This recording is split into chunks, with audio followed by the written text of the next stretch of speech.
नमस्कार.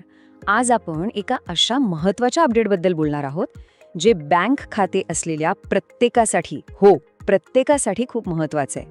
ही माहिती आपल्या सगळ्यांच्या आर्थिक सुरक्षेसाठी खरंच खूप आवश्यक आहे, त्यामुळे लक्ष देऊन ऐका. जरा कल्पना करा, आपण सकाळी उठतो, आरामात मोबाईल हातात घेतो आणि बँक बॅलन्स चेक करतो आणि अचानक एक मोठा धक्का बसतो. खात्यातून हजारो रुपये गायब. कुठे गेले काहीच कळत नाही. एक क्षणभर तर विश्वासच बसत नाही की हे काय झालंय. वाटतं की काहीतरी चूक झाली असेल, ॲपमध्ये काहीतरी गडबड असेल, म्हणून आपण ॲप बंद करून पुन्हा उघडून बघतो. पण नाही, आकडा तोच असतो. आता मात्र मनात चांगलीच धाकधूक सुरू होते आणि मग काय, थेट बँकेच्या दिशेने धाव घेतली जाते. बँकेत पोचल्यावर काउंटरवर विचारलं जातं आणि तिथला कर्मचारी अगदी शांतपणे सांगतो, अहो, एक नवीन नियम मोडला गेलाय, त्यामुळे तुमच्या खात्यातून दंड कापलाय. हे ऐकल्यावर तर डोकंच चक्रावतं. कुठला नवीन नियम आणि हे कधी झालं, कसं झालं, असे एक ना अनेक प्रश्न मनात येतात. आणि ऐका, ही काही एका व्यक्तीची गोष्ट नाहीये. आजकाल असे प्रसंग देशभरातल्या लाखो खातेदारांसोबत घडत आहेत. बँकेच्या या नवीन नियमांमुळे अनेकांना असाच मोठा धक्का बसलाय. तर झाले असं की देशातल्या सगळ्या बँकांनी, मग ती सरकारी बँक असो किंवा खाजगी, सगळ्यांनी काही नवीन आणि कडक नियम लागू केले आहेत. आणि हे नियम जर आपण पाळले नाहीत तर आपलं मोठं आर्थिक नुकसान होऊ शकतं. आणि हा दंड काही छोटा मोठा नाहीये. काही गंभीर चुकांसाठी तर तो तब्बल 50,000 रुपयांपर्यंत सुद्धा जाऊ शकतो. हे आकडे फक्त भीती दाखवण्यासाठी नाहीयेत, तर खरंच लोकांच्या खात्यांमधून एवढ्या रकमा कापल्या जात आहेत. एक गोष्ट इथे पक्की लक्षात ठेवायला हवी, हे जे नवीन नियम आहेत ते देशातल्या सगळ्या बँकांना लागू आहेत. म्हणजे आपलं खातं कोणत्याही बँकेत असो, सरकारी किंवा खाजगी, काही फरक पडत नाही. नियम सगळ्यांसाठी सारखेच आहेत. बरं, तर मग आता बघूया की हे नियम नेमके आहेत तरी काय. सगळ्यात पहिला आणि सगळ्यात सामान्य नियम जो आपल्यापैकी बहुतेकांना लागू होतो, तो आहे आपल्या बँक खात्यातल्या किमान शिल्लकीबद्दल, म्हणजेच मिनिमम बॅलन्सबद्दल.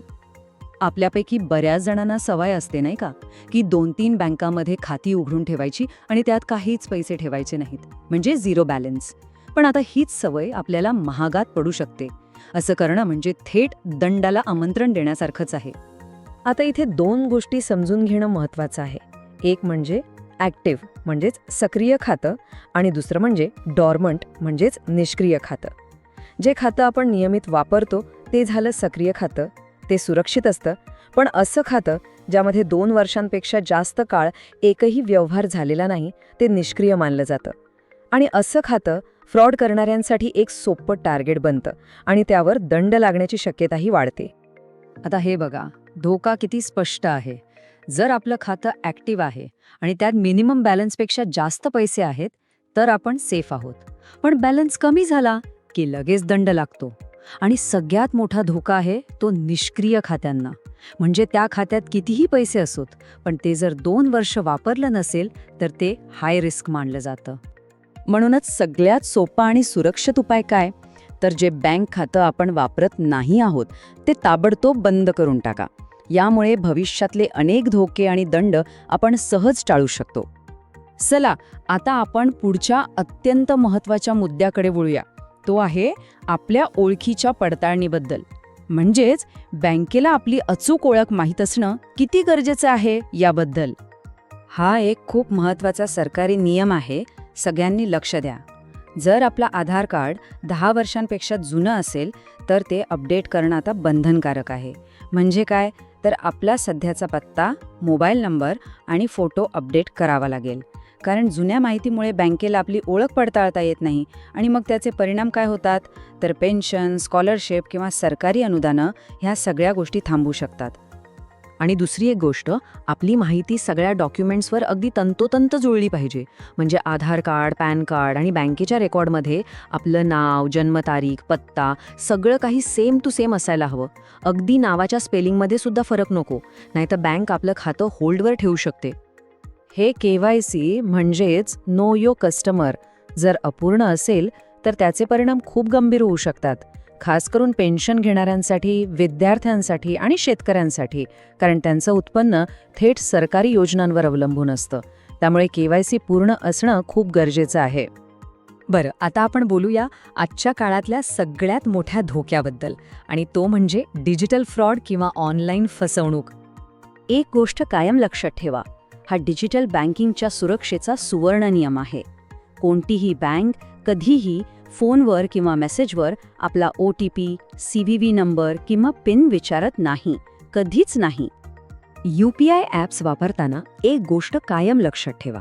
पैसे पाठवण्यासाठी आपल्याला पिन टाकावा लागतो, पण पैसे घेण्यासाठी किंवा स्वीकारण्यासाठी कधीही पिन किंवा OTP टाकायची गरज नसते.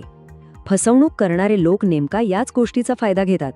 ते सांगतात की पैसे मिळवण्यासाठी पिन टाका, आणि लोक फसतात.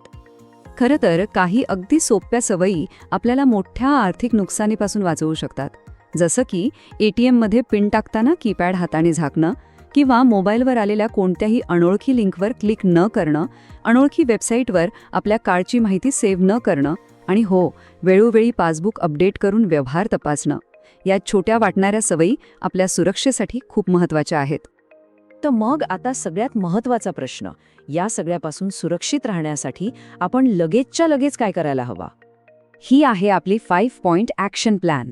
1. आपल्या सगळ्या बँक खात्यांचे मिनिमम बॅलन्सचे नियम तपासा. 2.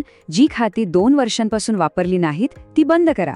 3. आधार कार्ड 10 वर्षांपेक्षा जुनं असेल तर ते अपडेट करा. 4. आपला मोबाईल नंबर बँकेकडे अपडेट आहे की नाही याची खात्री करा. आणि 5. नियमितपणे पासबुक अपडेट करा आणि महिन्याभरातले सगळे व्यवहार तपासा. या 5 गोष्टी आपले पैसे नक्कीच सुरक्षित ठेवतील. शेवटी एक गोष्ट आपण सगळ्यांनी लक्षात ठेवायला हवी. बँक नियम बनवू शकते, सरकार आपल्याला सूचना देऊ शकतं, पण आपल्या कष्टाच्या पैशांची जबाबदारी घेणं हे आपल्याच हातात आहे.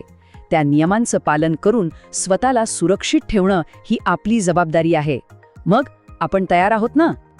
अशाच महत्त्वाच्या सरकारी योजना आणि बँकिंगच्या नियमांविषयीची माहिती जर आपल्याला वेळेवर हवी असेल तर सबस्क्राईब करायला विसरू नका. आपल्या मेहनतीच्या पैशांसाठी नेहमी जागरूक रहा आणि सुरक्षित रहा. धन्यवाद.